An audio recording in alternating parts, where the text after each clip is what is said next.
Tani do lidhemi edhe në linkë të drejt për drejt me kolegen tonë Abibe Qaili, e cila për momentin ndodhet në hapësirat e Kryqit të Kuq këtu në Shkup, me qëra se sot është edhe dita e pavarësimit të Kryqit të Kuq në Republikën e Maqedonisë, respektivisht 1 maj. Ajo aty është edhe me sekretarin general të Republikës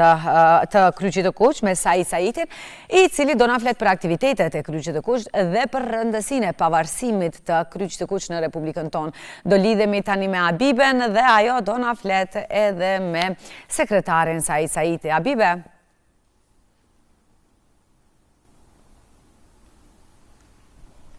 Po, mirëmëngjesi Xhanan, sot është 21 maj, dita e pavarësimit të Kryqit të Kuq, një ditë që na kujton të gjithëve humanizmin, solidaritetin dhe dëshirën për të ndihmuar. Kjo organizat prej dekadash është pranë çdo qytetari që ka nevojë për të na folur më shumë për rëndësinë e kësaj dite dhe aktivitetet e tyre. Këtu pranë meje kemi sekretarin e përgjithshëm të Kryqit të Kuq, zotëri Said Saiti. Përshëndetje dhe faleminderit që jeni me ne. Faleminderit, mirëserët në Kryqin e Kuq. Çfarë përfaqëson 21 maj për Kryqin e Kuq? Sot është 34 vjetori i pavarësimit të organizatës tonë, domethënë me 21 maj, para 34 viteve, u morë vendimi për pavarësimin e organizatës së Kryqit të Kuq, që nënkupton një farë mënyrë ndjekjen e rrugës të shtetit, domethënë pavarësimi i shtetit, njëkohësisht dhe pavarësimi i organizatës sonë. Vitet në vijim, pastaj pasojnë aktivitete tjera, të cilët mundsojnë edhe pavarësimin kushtimisht ndërkombëtar ose pjesëmarrjen e Kryqit të Kuq në organat dhe organizma ndërkombëtare pranë lëvizjes të Kryqit të Kuq, kështu që në vitin 1993 qeveria e hershme bëri miratimin e konventave të ndërkombëtare të Zhenevës të vitit 1949-1977. Pastaj në vitin 1994 parlamenti miratoi ligjin e parë të Kryqit të Kuq si kushtet të cilët duheshin të plotësohen për të antarësuar organizata jonë organizma ndërkombëtare. Në vitin 1995 me 1 nëntor organizata e Kryqit të Kuq u njoh nga Komiteti Ndërkombëtar i Kryqit të Kuq në 29 nëntor. Organizata e Kryqit të Kuq të Maqedonisë bëhet anëtare fuqiplot e Federatës Ndërkombëtare të Kryqit të Kuq dhe Gjysmëhanës së Kuq. Kështu që në këtë mënyrë bëhet rrumbullaksimi i identitetit ose formimit të organizatës tonë dhe fillon një veprimtari të pavarur, të veprimtari humanitare, e cila nënkupton daljen në ndihmë dhe plotësimin e nevojave të njerëzve në nevojë. Po sa e rëndësishme është kjo datë për historinë dhe identitetin e organizatës? Po është me rëndësi, janë me rëndësi me që se deri në vitin deri atëherë, domethënë organizata jonë ishte pranë një si pjesë përbërëse e shoqatës shtetit atëhershëm. Me që se në vitin 1992 ose para disa vite para asaj, shteti që sot e jetojmë, domethënë u nda nga shteti i dikurshëm, i ashtu quajtur Jugosllavi, domethënë ne simbolikisht ose në atë mënyrën që duhet të veprojmë, ndoqëm rrugën e shtetit edhe një farë mënyre e morëm përgjegjësinë që shoqatë pavarur, që si shoqatë pavarur ta marrim përgjegjësinë për të ndihmuar njerëzve të cilët në atë kohë kishin edhe sot kanë nevojë për veprimet tona dhe një farë mënyre ta ndërtojmë identitetin ton të brendshëm edhe ta një farë mënyre të dimenzionojmë dhe ta dizajnojmë rrugtimin ton si vizion në të ardhmen. Sot organizata e Kryqit të Kuq të Maqedonisë është një organizatë besoj mirë njohur edhe nga ana e qytetarëve, domethënë identifikuar në atë mënyrë më pozitive, meqense mundohemi që të marrim përgjegjësi në pjesën ku atje ne veprojmë, domethënë atë pjesën e cila nënkupton që ne si organizat mundohemi të gjendemi atje ku ka nevojë për ne, normal konform mundësive tona të brendshme edhe konform kapacitetit të cilin ne posedojmë për momentin që jemi në këtë moment të zhvillimit. Po cilat janë arritjet më të mëdha ndër vitet të Kryqit të Kuq? Po tash cilat janë arritjet, vini veprimi ose veprimtaria jonë vjen shprehje kur shoqëria ose gjanat të cilat na na rrethojnë, diktojnë një përfaqësim tonë më të madh, më thonë arritjet tona më të mëdha në atë që ne thomi si historik i veprimit tonë, se nisemi nga 21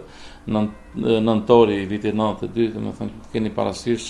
çfarë ndodhi në ato kohra, dhe më thënë gjithë ato krizat të cilët neve na në farë mënyre na ndodhen, kështu ishte veprimtaria jonë gjatë krizës cila ishte në Kosovë, konflikti i brendshëm i vitit 2001, pastaj vijnë ato aktivitetet tona të cilët ishin domosdoshme në lidhje me ndihmën që duhet që i jepim me njerëzve të cilët ishin në lëvizje, ose ato që ne kuptojmë lëvizjet e migracionit vitit 2015-2016, ajo që nën kupton mobilizimi i popullatës ose shoqërisë për ndihmë humanitare në kohën e tërmetit në Turqi, një ndër momentet më të rëndësishme të cilët në atë kuptimin për fat keq ajo që ndodhi vitin e kaluar me ngjarjet në Koçan, veprimtaria jonë ose aktiviteti jonë erdhi maksimalisht në shprehje, i cili aktivitet ju doli ndihmë me të njerëzve të cilët për fat keq pësuan aq keq nga ajo tragjedi e madhe, kështu që këto janë do momente të cilët ne mund të themi se jemi treguar si organizatë e cila e kupton momentin në cilin duhet veprohet. Normalisht këtu qëndrojnë edhe aktivitetet nuk kanë bëjnë kryesisht me katastrofat të saj natyre, veprimtaritë tona të cilët kanë bëjnë me ndihmën e njerëzve në nevojat e përditshme, aktivitetet tona që kanë bëjnë me shërbimet të cilët i japim personave të moshuar në kurse shtëpiake, personave me nevoja të posaçme, në thëmë punë për kryqin e kuq sa doni, edhe një farë mënyre mundohemi që ta kuptojmë momentin e zhvillimit, mundohemi që ta ndjekim atë që është momenti i cili ne duhet të aktivizohemi në një mënyrë që e kërkon momenti i zhvillimit edhe mënyrës së jetesës. Normal bota ndron shpejt, gjërat ndrojnë shumë shpejt, konteksti dhe konstelacionet janë shumë të shpejta, dhe kështu që ne si organizat mundohemi ta ndjekim atë dinamikë dhe mundohemi që çdo moment të jemi aktual në kuptimin e asaj që nuk kupton ndihmë për njerëzit të cilët kanë nevojë për ne. Po, në cilat fusha jeni më aktiv për momentin? Tash veprimtaria jonë është e shtrirë në shumë lëmi, ju e dini se si aktivitete tradicionale, se të shoqëritë konservative në mënyrën e veprimit janë veprimtaria që nuk kupton dhurim gjakut, ndihma e parë, aktivitete të cilat kanë të bëjnë në fushën në lëmin e aktiviteteve sociale, shumë aktivitete të cilat i punojnë me vite mirë, po dhe shumë aktivitete të cilat i imponon momenti i zhvillimit, kështu që them edhe një herë se roli i ynë në shtet ose në shoqëri përveç tjerave është edhe rol ndihmës i institucioneve të shtetit që nuk kupton plotësimin e shprastirave në shoqëri, në një farë mënyrë ajo që për një moment nga ana e shtetit ose qeverive të ndryshme, pa dallim për cilën qeveri flasim, paraqiten si shprastira, më thënë organizata e Kryqit të Kuq është këtu që ta sheh në një farë mënyrë, ta kupton momentin e mobilizimit edhe të aktivizohet për një moment që të jep kontribut ose me forma të ndryshme të ashtu quajturës diplomaci humanitare të ju imponon atyre të cilët janë të thirrur në shtet për të pruar vendime, për të zgjedhur problemet, bashkarisht punojmë edhe të zgjedhim problemet të cilët njerëzve për një moment ju paraqesin si pengesë ose si pamundësi të realizojnë qëllimet e vet. Po sa është interesimi i qytetarëve dhe i të rinjeve për të bërë pjesë e Kryqit të Kuq? Jemi të kënaqur me atë që njerëzit kanë interes edhe për punën tonë si punë, mirë po edhe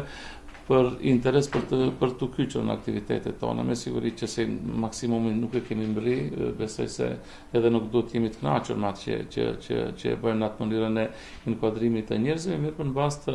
interesit që të rritë tregojmë për punën tonë, edhe në bazë të kisha thonë edhe për krahjes edhe simpative të qytetarëve mund të nxjerrim një përfundim se jemi në rrugën e duhur, mirë po asnjëherë nuk mund të themi se ajo është ajo dhe nuk duhet më tutje të veprojmë, përkundrazi, mendojmë që jemi në rrugën e duhur, po jemi të hapur për sugjerime, për kontribute të lloj-llojshme, edhe për ide të ndryshme të cilat do të na kishin mundësuar që të jemi edhe më të mirë që nga ajo që jemi. Besoj se mundësitë janë çdo herë të pakufizuara në kuptimin e arritshmërisë, që si organizat besoj se rolin që e kemi në shoqëri dhe atë që mundohemi të japim si kontribut për momentin e arsjetojmë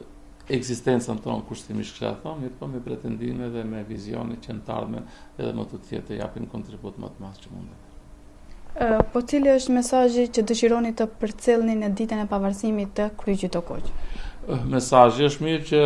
atë që bëhet edhe ju si hyrje, që të